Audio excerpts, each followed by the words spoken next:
New சவுத்தேல் Tamil திருச்சபையின் சார்பாக உங்கள் அனைவரையும் இந்த மாலை ஆராதனைக்கு பங்கு கொள்ளும்படியாக வந்திருக்க உங்கள் அனைவரையும் ஆண்டவராகிய இயேசுவின் இனிய நாமத்திலே வாழ்த்தி வரவேற்கிறோம். அதே போல காணொலி ஊடாக இந்த ஆராதனையிலே கலந்து கொண்டிருக்கிற ஒவ்வொரு குடும்பத்தாரையும் கர்த்தராகிய இயேசுவின் இனிய நாமத்திலே வாழ்த்தி வரவேற்கிறோம். ஜெபம் செய்வோம். அன்பும் இரக்கமும் நிறைந்த எங்கள் நல்ல ஆண்டவரே, இந்த மாலை வேளைக்காக நன்றி செலுத்துகிறோம்.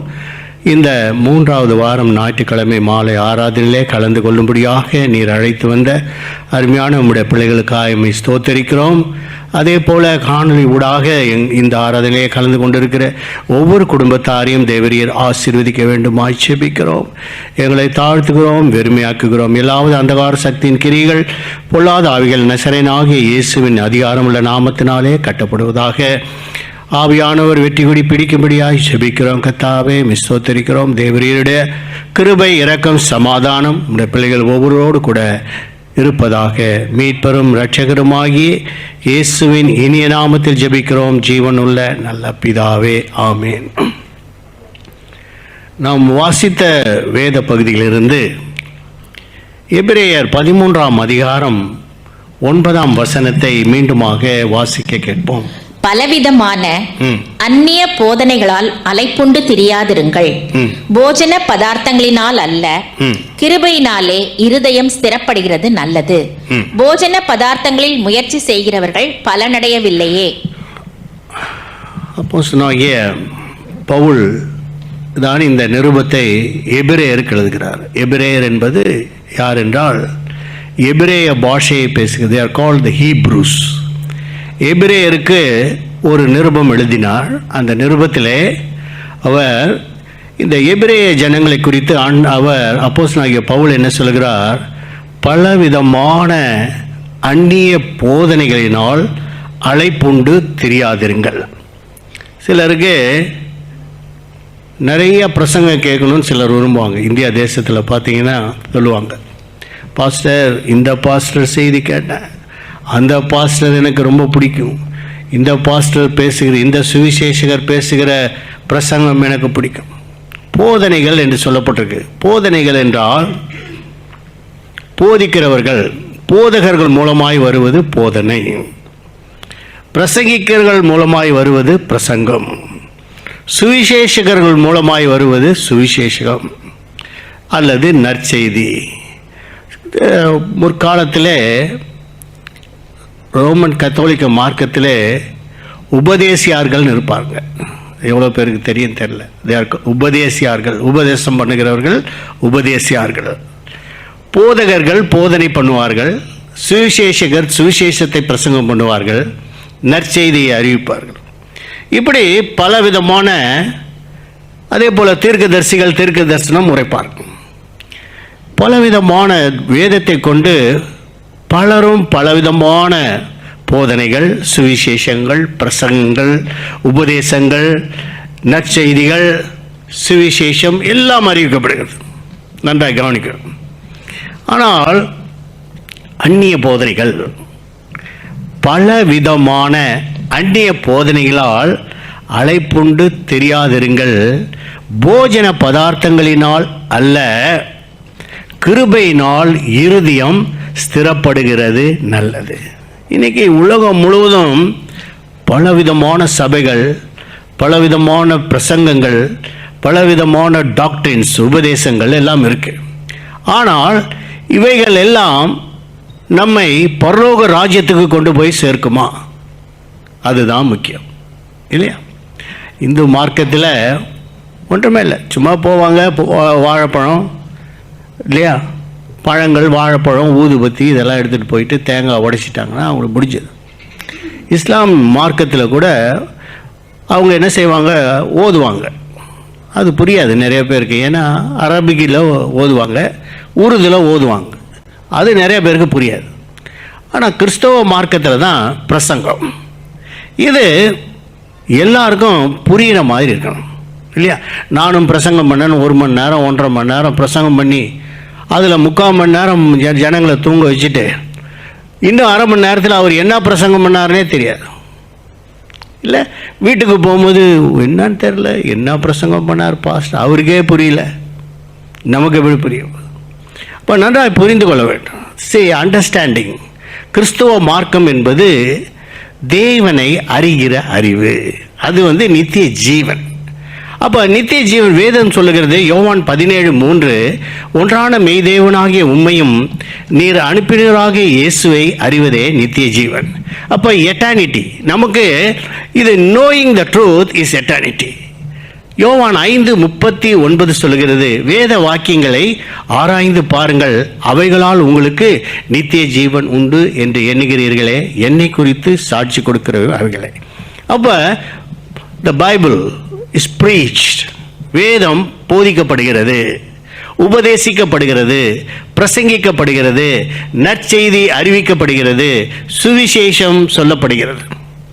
இதெல்லாம் எதற்காக என்றால், ஏதோ வரோம், சும்மா கொஞ்சம் ஒரு அரை மணி நேரம் பிரசங்கம் பண்ணுறாரு, கேட்குறோம். அவர் என்ன பண்ணார், போன வாரம் என்ன செய்து யாருக்குமே தெரியாது, மறந்துடுறோம். காரணம், மனுஷர்களுக்கு இந்த மறதின்னு ஒன்று இருக்கு இல்லையா, அதில் வச்சு எஸ்கேப் ஆயிடுவாங்க நிறைய பேர். என்னங்கன்னா கவனிக்கிறதில்ல, நிறைய பேர் கவனிக்கிறதில்ல. People do not listen. அது ஒரு பெரிய முக்கியமான ஒரு காரியம். அப்போ தேவனுடைய நாம் ஆலயத்துக்கு வருகிறோம், நற்செய்திகளை கேட்குறோம். ஆனாலும் பவுல் சொல்கிறார், எபிரேயருக்கு எழுதுகிறார், அந்நிய போதனைகளால் அலைப்புண்டு திரியாதீர்கள். ஏனென்றால் இன்றைக்கு கிறிஸ்தவ மார்க்கம் எதவாய் மாறிவிட்டது என்றால், அது it has become a business, ஒரு வியாபாரமாய் மாறிவிட்டது. It has become an income.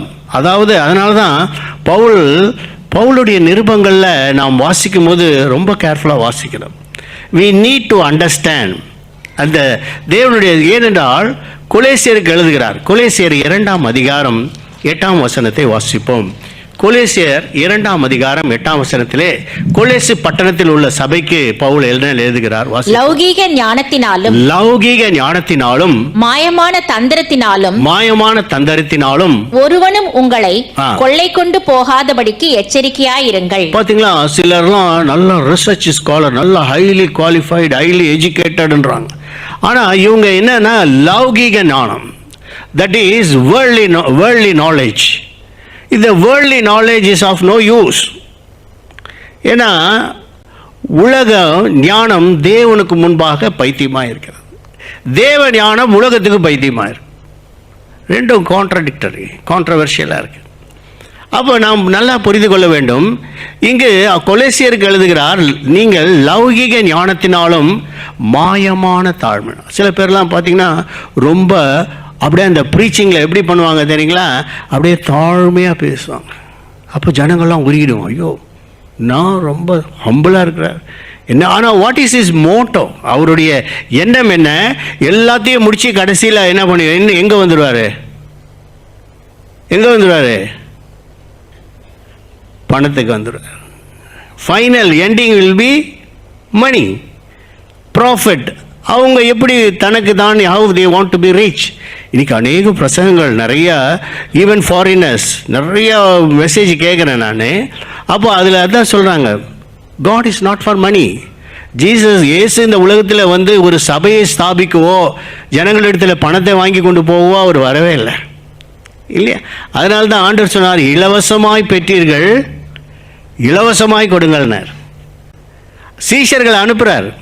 மத்தேயு 10 சீஷர்களுக்கு சொல்லுகிறார், நீங்கள் போங்க, சமாரியா தேசத்துக்கு போகாமலும் புறஜாதியாருடைய நாட்டுக்கு பிரவேசியாமலும் இருங்க.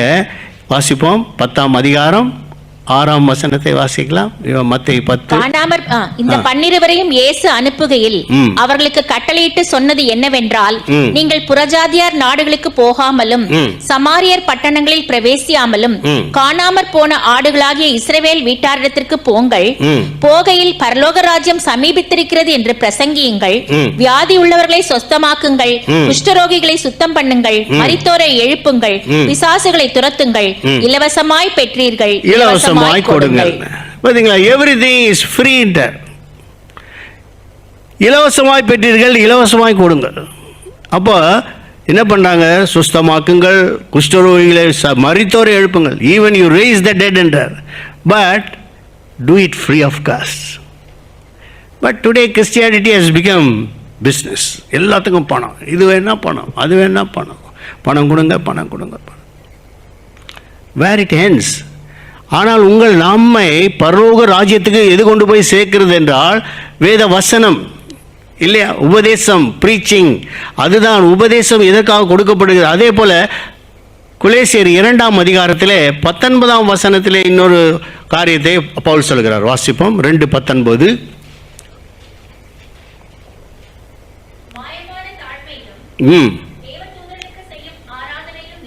கொஞ்சம் வால்யூம் கூட்டுங்க. அதில் மாயமான தாழ்மையிலும் தேவதூதர்களுக்கு செய்யும் ஆராதனையிலும் விருப்பமுற்று. சில பேருக்கு நல்லா கவனிங்க, ஐயோ இந்த சர்ச்சில் போனால் வர்ஷிப் நல்லா இருக்குதுங்க, இப்போ வர்ஷிப் பண்ணிக்கிட்டே இருக்கிறாங்க. ஆனால் அந்த வர்ஷிப் பவுல் சொல்கிறாரு, நீங்கள் என்ன செய்யுங்க, வாயினால், ஆண்டவரே சொன்னார், இந்த ஜனம் என்ன வாயினால் துதிக்குது, இருதயமோ தூர விலகி இருக்குது. அப்போ பவுல் சொல்கிறார், நான் ஆவியோடும் பாடுவேன், கருத்தோடும் பாடுவேன். இப்போ பாட்டு பாடும் போது கூட நம்ம ஆவியோடு பாடுற, கருத்தோடு பாடணும் இல்லையா. ஜஸ்ட் சும்மா வாயில் மட்டும் பாடிட்டு போயிடும். நிறைய பாடல்களில் பார்த்தீங்கன்னா, பாடல்கள் பாடல் எழுதினவங்க அவங்களுக்கு சாதகமாக எழுதியிருப்பாங்க. மாமிசம் அழுகி நாரிட்டாலும், கையில் ஒரு சின்ன காயம் வந்தாலே நமக்கு என்ன ஆகிடுது, சர்ச்சுக்கு வர மாட்டான். ஒரு சின்ன தலை மண்டடி, we can't come to the church. ஆனால் பாட்டு பாடுறது என்ன, மாமிசம் அழுகி நாரிட்டாலும் இயேசு போதுமேன்றான். அப்போ வாயில் பாடுறது ஒன்று, செயலில் ஒன்று. இது இஸ் டோட்டலி டிஃப்ரெண்ட் இல்லை. அப்போ தேவ சமூகத்தில் வரும்போது ஆண்டவர் என்ன சொல்றார், தேவ சமூகத்திலே வரும்போது when you come into the presence of the Lord, healing is there. உங்களுக்கு குணமாக்குதல் எங்கே இருக்கு, சபையில் இருக்கு. அப்போ அதை பெற்றுக்கொள்ளணும். அதுக்காக தான் இப்போ நாங்கள் இருந்த ஒரு சபையில் வியாதியஸ்தர்கள்லாம் பின்னாடி கட்டிலில் கொண்டாந்து படுக்க போட்டுருவாங்க, வீட்டில் இருக்க மாட்டாங்க. ஒரு கட்டில் போட்டு, ஒரு கயிறு கட்டில் போட்டு, ஒரு பாயை போட்டு பின்னாடி வியாதியஸ்தர் படுக்க வீட்டுக்கே கூட்டு போ. அவன் என்னைக்கு அந்த செய்தியை கேட்டு அவன் உணர்ந்து மனஸ்தாபப்பட்டு இருதயத்தில் குத்தப்பட்டு அழுத உடனே அவனுக்கு விடுதலை கிடைச்சது. அப்புறம் எழுந்து போகிறான், அவனே அதனால தான் ஆண்டவர் உன் படுக்கையை எடுத்துக்கொண்டு நடனார் எல்லாரையும் இல்லையா. அப்போ இங்கு பவுல் எழுதுகிறார், நீங்கள் அந்நிய போதனைகளாலே அழைப்புண்டு தெரியாதீர்கள், போஜன பதார்த்தங்களினாலே அல்ல, கிருபையினாலே இருதயம் ஸ்திரப்படுது. அப்போ திஸ் மெசேஜஸ்லாம் என்ன பண்ணுது, செய்திகள் எல்லாம் உங்கள் இருதயத்தை ஸ்திரப்படுத்த வைக்கிறது. இருதயம் ஸ்திரப்படுதுன்னா யூ ஸ்டெபிளைஸ் யுவர் ஹார்ட்ன்றார். ஏன்னா நிறைய பேருக்கு இருதயம் ஸ்திரமாகவே இல்லை, அன்ஸ்டேபிள் இல்லையா. இன்றைக்கி இங்கே போகலாமா, நாளைக்கு அங்கே போகலாமா, எந்த சர்ச்சுக்கு போகலாம், எந்த பிரசங்கம் வராரு, யார் எங்கே தீர்க்கதரிசனம் யாராவது சொல்கிறாங்களா, அங்கே போகலாமா. அப்போ வேவரி மைண்டு. இப்போ இந்த wavery mind they will not get anything from God என்றார் இல்லையா. யாக்கோபு 1ஆம் அதிகாரத்திலே 8ஆம் வசனத்தை வாசிக்கும் போது, இருமனம் உள்ளவன் தன் வழிகளிலெல்லாம் நிலையற்றவனாய் இருக்கிறான். தன் வழிகளெல்லாம் he is unstable, நிலையற்றவனாய் இருக்கிறான். he is wavering mind. அப்போ இருமனம் உள்ளவன் அப்படின்னா என்னங்கன்னா டபுள் மைண்டட் இல்லையா. சில பேர் கிளம்புவாங்க, இங்கே போகலாமா இல்லை அங்கே போகலாமா, அங்கே போகலாமா இங்கே போகலாம். யாராவது எங்கேயாவது பிரியாணி கூட்டோன்னா அங்கே போயிடும், என்னைக்காவது யாராவது விருந்து வராங்கன்னா அந்த சர்ச்சுக்கு ஓடிடுறது. இதெல்லாம் திஸ் இஸ் ஆல் ஹேப்பனிங் இல்லையா. அப்போ Christianity is practical. We are practising Christianity in life. சும்மா வரோம், சர்ச்சுக்கு வரோம், போகிறோம், காசை கொடுக்குறோம், இது பண்ணுறோம்லாம், அது தட் இஸ் டோட்டலி டிஃப்ரெண்ட். ஆண்டவர் எதிர்பார்க்கிறதே வேற. அவர் என்ன சொல்கிறாரு, உன் இருதயம் ஸ்திரப்படுத்து. அது அந்நிய போதனையினால் அல்ல, கிருபையினாலே. இப்போ வாட் இஸ் கிரேஸ்? எப்படி கிருபை நம்ம இருதயத்தை ஸ்திரப்படுத்தும் இல்லையா. நம்ம இந்த வருடம் முதலே நமக்கு கொடுத்த தேவனுடைய வார்த்தை என்னன்னா, யோவான் 1:16 தான். கிருபையும் சத்தியமும் இயேசுவின் மூலமாய் வாசிப்போம். அவருடைய பரிபூர்ணத்தினால் நாம் எல்லோரும் கிருபையின் மேல் கிருபை பெற்றோம். பட் ஃபார் இஸ் ஃபுல்னஸ், ஆண்டவருடைய பரிபூர்ணத்தினால் நாம் கிருபை பெற்றுட்டோம். Already there is grace. அந்த கிருபை இருந்ததுனால தான் we all have been saved. நாம் எல்லாருமே ரட்சிக்கப்பட்டோம். எபேசியர் 2 சொல்லுகிறது, கிருபையினாலே விசுவாசத்தை கொண்டு ரட்சிக்கப்பட்டீர்கள், உங்களால் உண்டானதல்ல, தேவனுடைய ஈவு. அப்போ தேவனுடைய ஈவினாலே, அவருடைய கிருபையினாலே, but by his grace. we have been saved. நம்ம எல்லாரையும் ரட்சித்துட்டார். ஆனால் இந்த ரட்சித்துட்டு ஆண்டவர் அப்படி விடலை. என்ன செய்கிறாரு? சுமார் okay you have become a Christian, you போயிடு அப்படின்னு கிடையாது. ரட்சிக்கப்படுகிறவர்களை தேவன் என்ன செய்தார்? அனுதினமும் சபையிலே சேர்த்து கொண்டு வந்தார் இல்லையா? அப்போ சபையில் எதுக்காக சேர்க்கிறார் என்றால், நீ போதனைகளை கேட்கணும். You have to hear the real message. அதனால்தான் பேதுரு என்ன சொல்றார் பாருங்க. 1 பேதுரு 4 வசனத்திலே போதனைகளை குறித்து பேதுரு என்ன சொல்றார் வாசிப்போம். 1 பேதுரு 4:11 வாசிக்கலாம். ஒருவன் போதித்தால் தேவனுடைய வாக்கியங்களின்படி போதிக்க கடவன். ஒருவன் போதித்தால் எப்படி போதிக்கணும்? தேவனுடைய வாக்கியங்களின்படி. If anyone preach, he should preach according to the word of God என்றார். தேவ வாக்கியங்களின்படி அவன் பிரசங்கம் பண்ண வேண்டுமா? He should not make his own thoughts. He should not bring his own thoughts, own ideas into your mind. தனக்கு என்ன நினைச்சனோ அதை சொல்லக்கூடாது. What is said in the truth, வேதத்தில் என்ன சொல்லக்கூடாது. அதனால தான் ஒருவன் போதித்தால் தேவனுடைய வார்த்தையின்படி போதிக்க கடவன். யாக்கோபு ஆண்டவராகிய இயேசுடைய சகோதரர், அவர் என்ன சொல்றார் வாசிப்போம். யாக்கோபு 3 வசனத்தில் அவர் சொல்றாரு, நீங்க போதகர்களே ஆகாதீங்க என்றார். என் சகோதரரே அதிக ஆக்கினை அடைவோம் என்று அறிந்து உங்களில் அநேகர் போதகராகாதிருப்பீர்களாக. Don't become preachers என்றார். யாரு? யாக்கோபு சொல்றாரு. ஏனென்றால் அதிக ஆக்கினை அடைவோம் என்று நீங்கள் அநேகர். Don't be preachers. நீங்க போதகர்களே ஆகாதீங்க. ஏனென்றா நீங்க என்னவா போதிச்சிறீங்க? கண்டதையும் போதிச்சிறீங்க. You preach something which people cannot understand. இல்லையா? Many people come and share the word of God, but mostly people do not understand.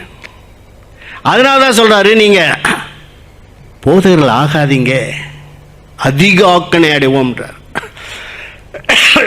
அதிக ஆக்கினை ஆனா என்ன அர்த்தம்? What does it mean? அதிக ஆக்கினை, கோபாக்கினை, தேவனுடைய கோபம் மேல் வரும். அதனால ஏனென்றால் மறுபடியும் பேதுரு என்ன சொல்றாரு பாருங்க. 2 பேதுரு 2 வசனத்தை வாசி. கள்ள தீர்க்கதரிசிகளும் ஜனங்களுக்குள்ளே இருந்தார்கள், அப்படியே உங்களுக்குள்ளும் கள்ள போதகர்கள் இருப்பார்கள். கள்ள போதகர்கள் இருப்பார்கள். இப்ப கள்ள போதகர் நல்ல போதகர் எப்படி கண்டுபிடிப்பீங்க? போதகரும் பாதகரும் இருக்காங்க இல்லையா? போதகர் யாரு, பாதகர் யாருன்னு எப்படி கண்டுபிடிப்பீங்க? அதான் பேதுரு சொல்றாரு, உங்களுக்குள்ளே கள்ள போதகர்களும் இருப்பார்கள். அவங்க என்ன பண்ணுவாங்க வாசிப்போம். அவர்கள் கேட்டுக்கு ஏதுவான வேத புரட்டுகளை தந்திரமாய் நுழைய பண்ணி தங்களை கிரயத்திற்கு கொண்ட ஆண்டவரை மறுதலித்து தங்களுக்கு தீவிரமான அழிவை வருவித்துக் கொள்வார்கள், ஆதாயப்படுத்திக் கொள்வார்கள். சில ஒரு இடத்துல பவுல் சொல்றாரு, அவர்கள் தங்கள் ஆதாயத்துக்காக கண்டதையும் பிரசங்கம் பண்ணிடுவாங்க. பொருளாசையுடையவர்களாய் தந்திரமான வார்த்தைகளால் உங்களை தங்களுக்கு ஆதாயமாக வசப்படுத்திக் கொள்ளுவார்கள். என்ன பண்ணிக்குவாங்க? ஆதாயமாக. ஒரு சர்ச்சில் இருந்து ஒருத்தர் போறாங்கன்னா, ஐயோயோயோ அவரு மாசம் $500 கொடுப்பாருங்களே, அவர் போயிடுறாரு நம்ம சர்ச்சை விட்டு. அவங்களுக்கு அவர் சர்ச்சை விட்டு போறதை பத்தி கவலை இல்லை, அது $500 குறைஞ்சிருமே இன்கம்ல. யோசித்து பாருங்க. இது பவுல் கிளியரா சொல்றார். Peter is writing clearly. என்ன சொல்றார்? கள்ள போதகர்கள் இருப்பாங்க. இந்த கள்ள போதகர்கள் உங்களை ஆதாயமாய் வச்சுக்குவாங்க. You are benefit for them. இப்போ நீங்கள் அந்த சபையில் இருக்கிறதுனால உங்களுக்கு என்னன்னாக்கா, யூ ஆர் ஃபண்டிங். நீ போகாதன்றார். அப்போ நம்ம பாருங்க, எதை செய்தாலும் கர்த்தருக்கென்று செய்யணும் இல்லையா? கர்த்தருக்கு மனப்பூர்வமாய் கொடுக்கணுன்றார். அதனால தான் எல்லாத்தையுமே மாற்றிட்டார். த ஹோல் இது வரைக்கும் ப்ரீச் பண்ண எல்லா பிரசங்கமே நிறைய நம்ம ஆராய்ஞ்சு பார்த்தா நிறைய ராங் டீச்சிங்ஸ், ராங் ப்ரீச்சிங்ஸ் இல்லையா? அநேக தவறான போதகங்கள் ஆதாய தொழிலாய் அதை மாற்றிக்கொண்டார்கள். தங்களுக்கு வருமானத்துக்காக அதை மாற்றிக்கொண்டார்கள். Need to understand. நாம் புரிந்து கொள்ள, கிறிஸ்தவ மார்க்கம் என்பது வேதத்தை அறிந்து கொள்வது தான். அதனால தான் அவர் எபிரேயருக்கு எழுதுறார். எபிரேயர் என்பது they are the Jews, Hebrews. நீங்கள் எல்லாம் புரிஞ்சு கொள்ளுங்க. You understand. அந்நிய போதையினால் உங்கள் இருதயம் ஸ்திரப்படுவதில்லை, போஜன பதார்த்தங்களால் அல்ல, கிருபையினாலே இருதயம் ஸ்திரப்படும். You have to stabilise your heart. ஏன் ஹார்ட்டை ஸ்டெபிளைஸ் பண்ணுன்றாருனாக்கா, நம்மளுடைய சரீர அவயங்களிலேயே எல்லாவற்றை பார்க்கலும் எரேமியாவின் புஸ்தகம் 17ஆம் அதிகாரம் 9ஆம் வசனம் சொல்லுகிறது, எல்லாவற்றை பார்க்கலும் இருதயமே திருக்குள்ளதும் மகா கேடுள்ளதுமாய் இருக்கிறது. எல்லாவற்றை பார்க்கலும், கண்ணை பார்க்கலும், காது பார்க்கலும், உங்க வாயை பார்க்கலும், கையை பார்க்கலும். எது மோசமா இருக்குதான்? இருதயம் மோசமா இருக்குது. ஏன்னா இங்க உட்கார்ந்து இருக்கோம், நல்லா எங்களை பார்க்குற மாதிரி இருக்கோம், ஆனால் இருதயம் நாளைக்கு யோசிச்சுன்னு இருக்கும் இல்லையா? நைட்டு போய் என்ன சாப்பிடலாம்னு யோசிச்சுட்டு, நாளைக்கு என்ன சாப்பாடு செய்யலாம். இன்னும் சில பேர் சர்ச்சில் சொல்லுவார் ஒரு பாஸ்டர், என்ன பார்க்குற மாதிரியே இருக்கிறாங்க, பார்த்து கேட்குற மாதிரியே இருக்கிறாங்க, ஆனால் அந்த அம்மா என்ன நினைக்குதுன்னா, மீன் வாங்கி வச்சுட்டு வந்தோமே, பின்னாடி ஜன்னலை சாத்திலேயே பூனை வந்திருக்குமான்னு யோசிக்கிறாங்க. அப்போ இருதயம் என்ன செய்யுது? பல விதமாய் சிந்திக்கிறது. அதனால்தான் இருதயமே கேடுள்ளதும் மகா திருக்குள்ளதுமாய் இருக்கிறது என்றார். எல்லாவற்றை பார்க்கலும் இருதயம், அந்த இருதயத்தில் நினைவுகள். அதனால்தான் ஆண்டவராக இயேசு உலகத்தில் வந்தபோது இருதயத்தை குறித்து சொன்னார். மார்க்கு 7ஆம் அதிகாரத்தில் 20ஆம் வசனத்தை நாம் வாசிக்கும் போது 7:20, வாய்க்குள் போவது மனுஷனுக்குள்ளே இருந்து புறப்படுகிறதே மனுஷனை தீட்டுப்படுத்தும்.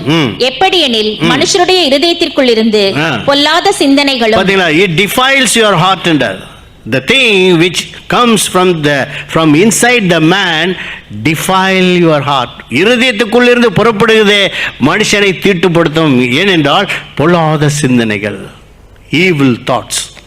மனுஷங்களுக்கு டக்குன்னு அந்த மைண்ட் இருக்குது. பார்த்தீங்களா, ஒரு சயின்டிஸ்ட் சொல்கிறான், the fastest means of traveling is the mind என்றான். வேறு எதுவுமே கிடையாதான் உலகத்தில். the fastest means of travel எது ட்ராவல் பண்ணுதுன்னா மைண்டு ட்ராவல் பண்ணுதான்.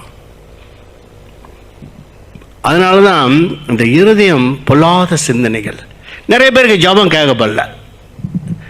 ஏன் ஜபம் கேட்கப்படல? சங்கீதம் 66ஆம் சங்கீதம் 18ஆம் வசனத்தை நாம் வாசிக்கும் போது சொல்லுறார், என் இருதயத்தில் அக்கிரம சிந்தை கொண்டிருந்தேன். இருதயத்தில் அக்கிரம சிந்தை, that is evil thoughts. அதுதான் ஆண்டவர் சொன்னார், உன் இருதயத்தில் பொல்லாத சிந்தனைகள்.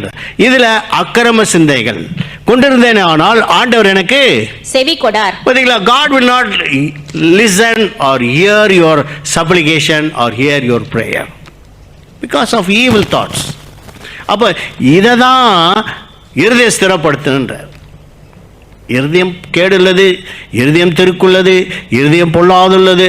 அப்ப தாவீது பாருங்க, தாவீது கொலையை பண்ணிட்டான் இல்லையா? கொலையை பண்ணிட்டு கூட ஆண்டவர்கிட்ட போய் அழுகிறான், ஆண்டவரே I have done a grave mistake. போய் அவன் என்ன சொல்றான் பாருங்களேன், சங்கீதம் 51 முதலாம் அந்த வசனத்துக்கு மேல ஒன்னு எழுதியிருக்கு, ஹெட்டிங் வாசிங்களேன். பத்சேபாளிடத்தில் தாவீது பாவத்திற்கு உட்பட்ட பின்பு நாத்தான் தீர்க்கதரிசி அவனிடத்தில் வந்து அவன் பாவத்தை உணர்த்தின போது பாடி ராக தலைவனுக்கு ஒப்பு. பாவத்தை உணர்த்தின போது நல்லா புரிஞ்சுக்கணும். ஒரு பிரசங்கம், ஒரு சர்ச்சில் ஒரு பிரசங்கம் பண்ணிட்டேன். ஒரு அம்மா ஏந்து வந்து கேட்குறாங்க, பாஸ்டர் என்ன தானே நீங்கள் பிரசங்கத்தில் வச்சு பேசுனீங்க. அம்மா நான் என்னம்மா உன்னை யாருன்னே தெரியாது, நான் ஏம்மா உன்னை வந்து பிரசங்கம் பண்ணுறேன். I preach the word of God but it pricked your heart இல்லையா? இருதயத்தில் குத்தப்பட்டவர்கள். அப்போஸ்தலர் காலத்தில் பேதுரு பிரசங்கம் பண்ணுறார். அப்போஸ்தலர் 2ஆம் அதிகாரம் 38ஆம் வசனத்திலே நாம் வாசிக்கும் போது, இதை அவர்கள் கேட்டபொழுது, பேதுரு இதை அவர்கள் கேட்டபோது இருதயத்திலே குத்தப்பட்டவர்களாகி பேதுருவையும் மற்ற அப்போஸ்தலரையும் பார்த்து, சகோதரரே நாங்கள் என்ன செய்ய வேண்டும் என்றார்கள். கேட்கறாங்க, இருதயத்தில் குத்தப்பட்டவர்கள். அப்ப ஒரு செய்தி கேட்ட உடனே அவங்க சொல்றாங்க, எனக்காக தான் இந்த பாஸ்டர் என்னை குறித்து தான் பிரசங்கம் பண்ணார், நான் ஏன் உன்னை குறித்து பிரசங்கம் பண்ண போறேன்? ஐ am preaching only the word of God, but the word of God pricked your heart. சில பேர் சொல்லுவாங்க, குற்றமுள்ள நெஞ்சு தான் என்ன செய்யுமா, குறுகுறுணும். ஒரு பஸ்ஸில் போகும்போது ஒரு போலீஸ்காரர் இருக்கிற இன்ஸ்பெக்டர் பிக் பாக்கெட் அடிச்சிட்டாங்க, திருடிட்டான், நகையை திருடிட்டான். இவர் ஒன்று எல்லாரும் பஸ்ஸை நிறுத்திட்டாங்க. இந்த இன்ஸ்பெக்டர் வந்து என்ன பண்ணார், கண்டுபிடிச்சிட்டேன் திருடன், அவன் தான் ஓட ஆரம்பித்தான். அவன் பேசாமல் உட்காந்து இதாட கூட தெரிஞ்சிருக்காது. ஏன்னா த கில்ட்டி கான்ஷியஸ், மனுஷனுக்குள்ளே என்ன இருக்குது, த கில்ட்டி கான்ஷியஸ். அப்போ குற்றம் இருக்கும்போது தான் அந்த குற்றத்தை தான் என்ன செய்கிறார் ஆண்டவர், என்ன சொல்கிறாரு, யூ டேக் இட் அவுட், அது சொல்லிடு. அப்போ தான் இருதயம் ஸ்திரப்படும். ஏனென்றால் இருதயத்துக்குள்ளே கசப்பு இருந்துக்கிட்டே இருக்குது. அதுக்கு தான் அந்த இருதயத்துக்கு என்ன பேருனாக்கா மாறுபாடான இருதயம், இன்வேரியபிள் ஹார்ட். அப்போ மாறுபாட இருதயம்னா என்ன தெரியுங்களா, இன்னைக்கு ஒன்று சொல்லுவாங்க, நாளைக்கு ஒன்று சொல்லுவாங்க, நாளைக்கு இன்னொன்று சொல்லுவாங்க. நான் அப்படி சொல்லவே இல்லைன்னுவாங்க. நீதிமொழிகள் 11:20 வாசிக்கும் பொழுது மாறுபாடான இருதயம் வாசிங்களேன். நீதிமொழிகள் 11:20, நீதிமொழிகள் 14:10. மாறுபாடுள்ள இருதயமுடையவர்கள் கர்த்தருக்கு அருவருப்பானவர்கள். பாத்தீங்களா, கர்த்தருக்கு அருவருப்பானவர்கள். அப்போ ஆண்டவருக்கு இட் இஸ் அபாமினேஷன். ஆண்டவருக்கு விருப்பம் இல்லாதவர்கள் அருவருப்புன்றார். காட் ஹேட்ஸ் மாறுபாடான இருதயம். அதனால தான் தாவீது சொல்றார், 101 சங்கீதம் 4 வாசிக்கும் போது தாவீது என்ன சொல்றார் பாருங்களேன், மாறுபாடான இருதயம் என்னை விட்டு அகல வேண்டும் ஆண்டவரே என்றார். வாசிப்போம் 101:4 சங்கீதம். மாறுபாடான இருதயம் என்னை விட்டு அகல வேண்டும், அகல வேண்டும், என்னை விட்டு அந்த இருதயத்தை அகற்றிடுங்க என்றார். சங்கீதம் 51:10 அவன் இன்னும் அழுகிறான். என்ன சொல்றான் பாருங்க, தேவனே சுத்த இருதயத்தை என்னிலே சிருஷ்டியும். பாத்தீங்களா, God create me a new heart, clean heart என்றார். தேவனே சுத்த இருதயம். அப்போ அதனால தான் the heart has to be stabilized. எப்போ? by grace of God. What is grace? The word of God is grace. Jesus is grace. From Jesus only grace. கிருபை ஆண்டவராக இயேசுவின் மூலமாய் உண்டாயிற்றுன்னு சொல்லப்பட்டு இல்லையா? நியாயப்பிரமாணம் யோவான் 1:17 வாசிக்கும் போது, நியாயப்பிரமாணம் மோசேயின் மூலமாய் கொடுக்கப்பட்டது, கிருபையும் சத்தியமும் இயேசு கிறிஸ்துவின் மூலமாய் உண்டாயிற்றுனா ஆண்டவராக இயேசுவினாலே உண்டாக்கப்பட்டதுதான் கிருபை. அந்த கிருபை நமக்கு வரணும். அந்த கிருபையில் தான் இருதயம் ஸ்திரப்படணும். அப்போ அந்த இருதயம் வார்த்தையினால் ஸ்திரப்படும், வசனத்தினால். அதனால தான் சில பேர் நிறையா போதுன்னு கேட்பாங்க, இந்த பாஸ்டர் பிரசங்கம், அந்த பாஸ்டர் பிரசங்கம் பண்ணுறாரு, நல்லதான் பண்ணுவோம், எல்லாருமே வசனத்தை வச்சு தான் பிரசங்கம் பண்ணுவோம். ஆனால் நல்லா புரிஞ்சுக்கங்க, அது என்ன பிரமாணத்தை கொண்டது, அதனுடைய நோக்கம் என்ன, what is the final destination, உன்னை எங்கே கொண்டு போய் சேர்த்த போகிறாரு, அதை பார்க்கணும் இல்லையா? அதனால தான் பவுல் தீமோத்தேயுக்கு எழுதுறார். 1 தீமோத்தேயு 1:7 அவர் என்ன பண்ணுறார் பாருங்க. ஏன்னா அந்த போதகத்தை குறித்தும் ப்ரீச்சிங் குறித்து தான் பவுல் எல்லாத்தையுமே கண்டனம் பண்ணிக்கிட்டே இருக்காரு. நம்ம பைபிள் ஸ்டடியிலையும் பார்க்குறோம் இல்லையா? பைபிள் ஸ்டடியில் என்ன பார்க்குறோம், பவுல் எழுதுத கொலேசியன்ஸ் இப்போ நம்ம போயிட்டு இருக்குது இல்லையா, கொலேசியர்கள் போயிட்டுருக்கு. அப்போ அந்த ஒவ்வொரு இதுக்கும் தீமோத்தேயும் முடிச்சிட்டோம். அப்போ ஒவ்வொன்றுலேயும் what Paul writes, what he cautions, அவர் என்ன வார்ன் பண்ணுறாரு, அது வந்து சபைகளுக்குரியதான் பவுல் எப்பவுமே சொல்கிறார். It's not for the individual but also for the churches. கொலேசினா கொலேசுக்கு மட்டும் எழுதப்படலை, எபிரேயர்னா எபிரேயருக்கு மட்டும் எழுதப்படலை, இட் இஸ் ஃபார் ஆல், நமக்கு எல்லாருக்குமே எழுதப்பட்டது, எல்லா சபைகளுக்கு தான் எழுதப்பட்டது. அப்போ அதில் சொல்லப்பட்ட கருத்துக்களை நாம் எடுத்துக்கொள்ள வேண்டும். அதனால தான் we have to understand the scriptures. வேதத்தை நாம் வாசித்து அறிந்து கொண்டால் தான் இருதயம் ஸ்திரப்படும். அப்போ அதனால தான் சொல்கிறார், அந்நிய போஜனம் 14 நாள் அல்ல, கிருபையினால் இருதயம் ஸ்திரப்படும். இப்போ இருதயத்தில் எவ்வளோ பிரச்சனைகள் இருக்கு, it has to be stabilised. தேவனுடைய வார்த்தைகளை கொண்டு தான் கிருபையினாலே இருதயம் ஸ்திரப்படுவது நல்லது. இன்னொன்று வாசிப்போம், யாக்கோபு 5:8 வாசிக்கலாம். யாக்கோபு 5:8. நீங்களும் நீடிய பொறுமையோடு இருந்து உங்கள் இருதயங்களை ஸ்திரப்படுத்துங்கள், கர்த்தரின் வருகை சமீபமாய் இருக்கிறது. Before the coming of Lord you have to stabilize your heart. அப்ப ஆண்டவருடைய வருகைக்கு முன்பாக என்ன பண்ணிடணும், உன் இருதயம் ஸ்திரமாயிடணும். இப்போ இருதயம் வேவரி மைண்டாக இருந்ததுன்னு வைங்களேன், ஆண்டவர் மேலே வராரு, ஆண்டு அங்கே போகலாமா வீட்டுக்கு போகலாமான்னு யோசிக்கும். ஆண்டவரே நான் இப்போ வரல, கொஞ்சம் நாள் கழித்து வரேன். அப்போ ஏன்னாக்கா இருதயம் என்ன ஆகலை, your heart is not stable, it's unstable, wavery mind. அப்போ என்ன ஆகுது? மைண்டு இன்னும் ஸ்டெபிளே ஆகலை. அதை தான் சொல்கிறார், you have to stabilise your heart, you have to stabilise your mind. That is by the word of God. இல்லையா? ஆண்டவருடைய வார்த்தைகளை. அதனால தான் பல போதனைகள், பல ப்ரீச்சஸ், ஸோ மெனி ப்ரீச்சஸ். நீங்கள் அதை நாங்களாம் ஒரு ப்ரீச்சிங் கேட்கும் போதே எங்களுக்கு தெரிஞ்சிடும், this preach is useful to the people.